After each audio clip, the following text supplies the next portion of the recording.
dengan mengucapkan Bismillahirrohmanirrohim menetapkan Saudara Ganjar Pranowo sebagai kader dan petugas partai untuk ditingkatkan penugasannya sebagai calon Presiden Republik Indonesia dari Partai Demokrasi Indonesia Perjuangan. Gori Ganjar Presiden! Gori Ganjar Presiden!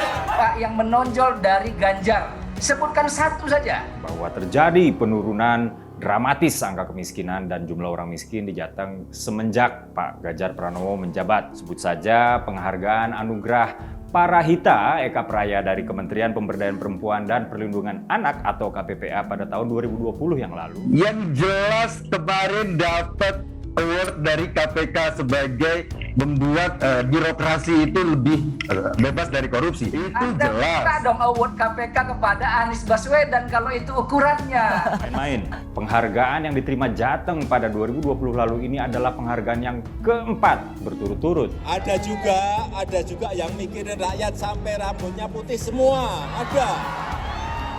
Memberikan amanat kepada saya yang jauh lebih berat. Mudah-mudahan saya mampu.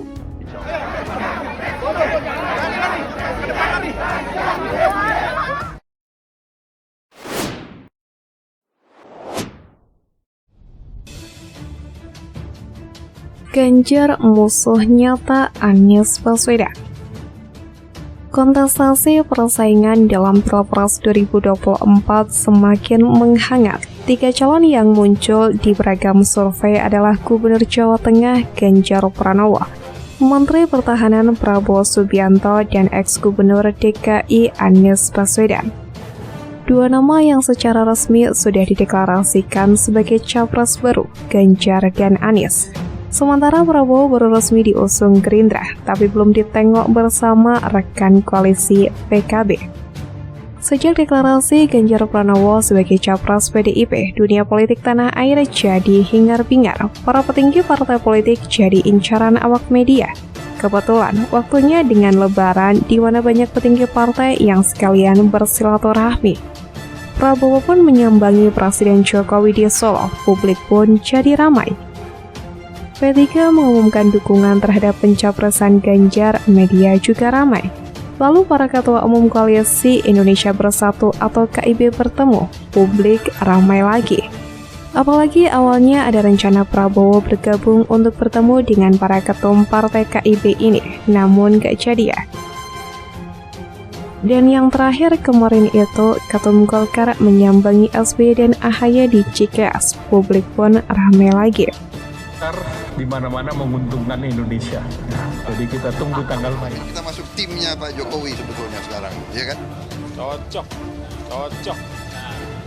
Seperti yang saya katakan berulang-ulang, menunggu arahan daripada Pak Jokowi.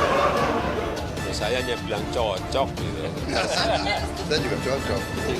Jadi Pak Jokowi nanti arahnya kemana, ya kami akan ikut beliau. Ganjar memang unggul terutama karena ia lebih disukai dibandingkan calon-calon lain. Dengan tingkat penerimaan yang positif, elektabilitas Ganjar diperkirakan masih akan terus mengalami kemajuan seiring kenaikan awareness pemilih kepadanya. Koalisi Perubahan yang mengusung Anies juga sepertinya mulai tenggelam dalam pemberitaan. Sebelumnya pemberitaan politik seakan terpusat ke sana. Terpusat kegiatan Anies bersafari politik ke berbagai daerah, terpusat pada pilihan-pilihan cawapres buat mendampingi Anies, terpusat pada kapan Koalisi Perubahan mendeklarasikan Anies secara resmi. Namun sekarang, partai-partai politik lain seperti PDIP, Gerindra, Golkar, P3, PKB, PSI, dan lain-lain yang meramaikan pemberitaan media. Apakah ini pertanda bahwa Anies mulai redup, mulai tidak menarik? Ketua Umum Partai Demokrat Agus Harimurti Yudhoyono atau AHY pun diprediksikan hengkang dari Koalisi Perubahan seandainya tidak dipilih sebagai calon wakil presiden pendamping Anies Baswedan.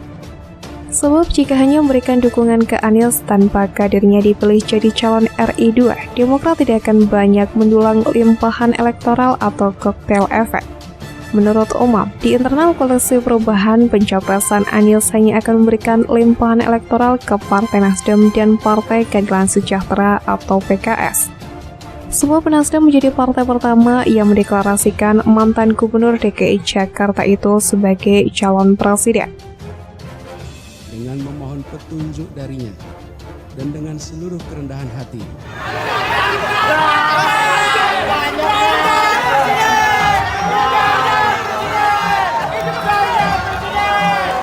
Bismillahirrahmanirrahim. Kami terima dan bersiap untuk menjawab tantangan itu. Kenapa harus bukan dengan Anies Baswedan? Anies Baswedan kemarin kan baru bermasalah. Untuk kebaikan negara, untuk kebaikan bangsa, untuk kebaikan rakyat, hal yang berkaitan bisa dimusyawarahkan itu akan lebih baik. Bagaimana mungkin terhadap KPK pemerintah daerah? Formula E saja, Formula E masih bermasalah. Tanah DP 0% sekarang jadi tersangka KPK. Apa sebutkan satu prestasinya Ganjar? Next presiden. Saat itu Jateng menyabet 4 penghargaan sekaligus dalam upaya pengelolaan LHKPN. Pemimpin yang mikirin rakyat itu kelihatan, dari mukanya itu kelihatan. Selain itu, Nasdem dan PKS sebelumnya pernah membangun kerjasama politik dengan Anies dengan mengusungnya sebagai calon gubernur pada Pilkada DKI Jakarta 2017. Sementara dukungan Demokrat untuk Anies diumumkan hanya baru-baru ini saja demi mendulang limpahan elektoral. Tidak heran jika partai berlambang bintang Mercy itu ngotot menempatkan ketua umumnya menjadi calon RI 2. Di sisi lain, ada faktor Anies yang menyebabkan Golkar lebih fokus ke Demokrat. Nasdem kan sudah jelas mengusung Anies, sedangkan Demokrat walaupun berada di posisi oposisi, namun ternyata tidak tunduk pada Anies. Saya kira Golkar masih melihat adanya fleksibilitas di sisi Demokrat. Apalagi AHY sempat disebut namanya oleh Presiden Jokowi sebagai salah satu capres-cawapres 2024. Tentu saja waktu itu nama Anies tidak disebut. Artinya, ketika Erlangga majunya pres berpasangan dengan AHY, ini tidak bakal merusak hubungan dengan Presiden Jokowi kalau Anies kan antitesisnya Presiden Jokowi. Bahkan Nasdem yang mengusung juga disebut sembrono oleh Presiden Jokowi. Kita pahamlah ya. Sepertinya Erlangga juga paham bahwa sosok Anies ini seperti kacang lupa sama kulitnya, seperti orang yang tidak tahu berterima kasih. Ini terlihat dari pernyataan petinggi Gerindra bahwa Anies Baswedan bisa jadi gubernur DKI Jakarta dulu kan berkat jasa Prabowo dan juga para kader Partai Gerindra.